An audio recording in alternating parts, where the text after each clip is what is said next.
आज आप लोगों के बीच की भैया आकाश चौरसिया जी, आकाश चौरसिया जी थोड़ा सा आप इधर आएंगे।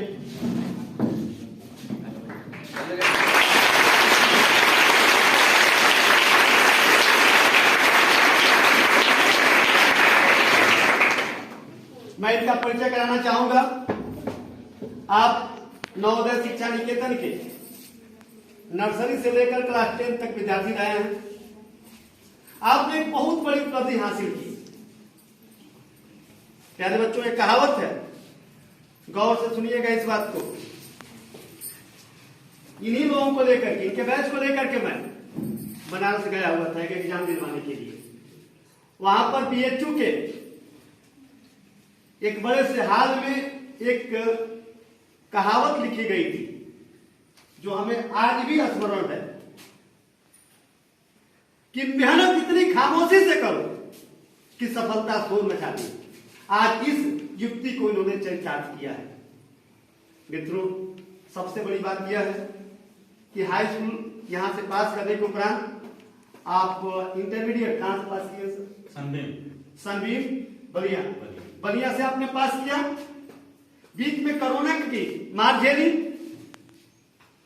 बावजूद उसके इन्होंने भारत के एक बहुत बड़े प्रतिष्ठित परीक्षा को पास किया, IIT या जेईई एडवांस के नाम से, जिसमें इनका रैंक 368वां, ओबीसी में 368वां रैंक है।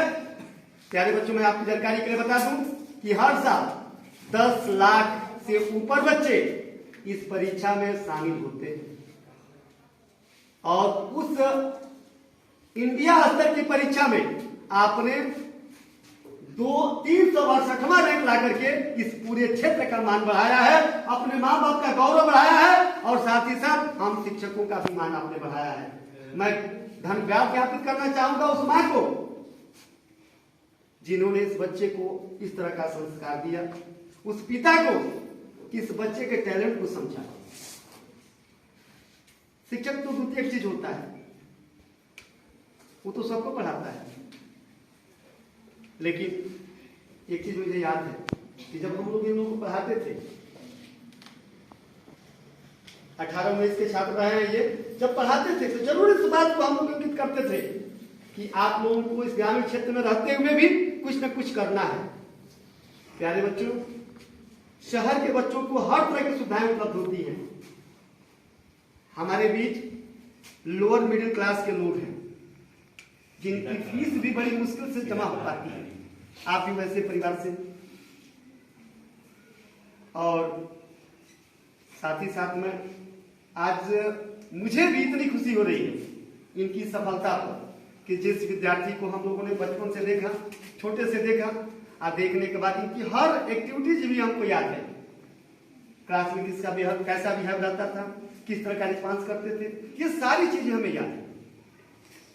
मैं ईश्वर से यही प्रार्थना करूंगा कि आज इन्होंने उस प्रतिष्ठित संस्था में एडमिशन पाया है और कल जब एक विद्यार्थी के रूप में IIT के किसी नामी स्कूल में जब इनका प्रवेश होता है तो जो भी ब्रांच इनको मिले, मैं यही कहना चाहूंगा कि कोई ना कोई शोध का कार्य करे, वह शोध मानव जाति के लिए उपयोगी हो।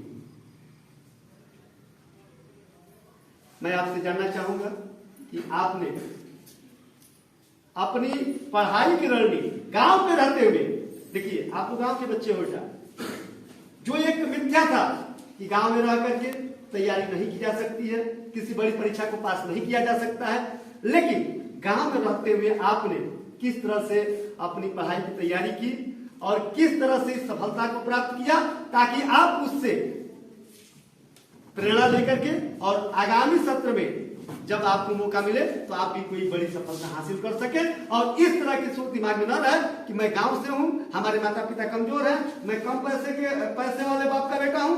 यह चीज आपके आड़े हाथों ना आवे और जो आपके अंदर टैलेंट हो और जहां पहुंचने लायक हो वहां जरूर पहुंच जाए। तो बताएं सर आप। सबसे पहले तो मैं अपने पेरेंट्स, टीचर्स, बाकी सारे जिन लोगों का डायरेक्टली या इनडायरेक्टली हाथ था मेरे एग्जाम के पीछे, सबको धन्यवाद करना चाहूँगा। बाकी एग्जाम को लेकर के बहुत सारी टेंशन होती थी बराबर कि होगा या नहीं होगा, गांव के लड़के हैं, क्या होगा क्या नहीं होगा, लेकिन फिर भी ठीक था, चलता गया उसी तरह से। कई बार अप डाउन आया, कई बार नीचे गया, फिर ऊपर आया, नीचे गया ऊपर आया, फाइनली तो हो गया। बाकी सफलता के पीछे पापा जी का बहुत बड़ा है।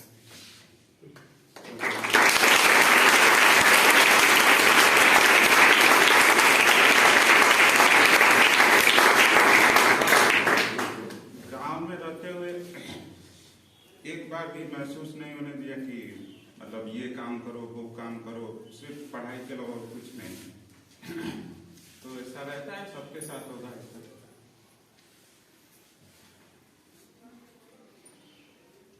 बाकी टीचर्स को लेकर के हमेशा ये रहता था कि अपने कोचिंग के दौरान भी कि सही पढ़ा रहे हैं, गलत पढ़ा रहे हैं, ये सब ऐसा है। फिर भी करते गया, वैसे ही उन लोगों की बात पर विश्वास करते गया। 15 साल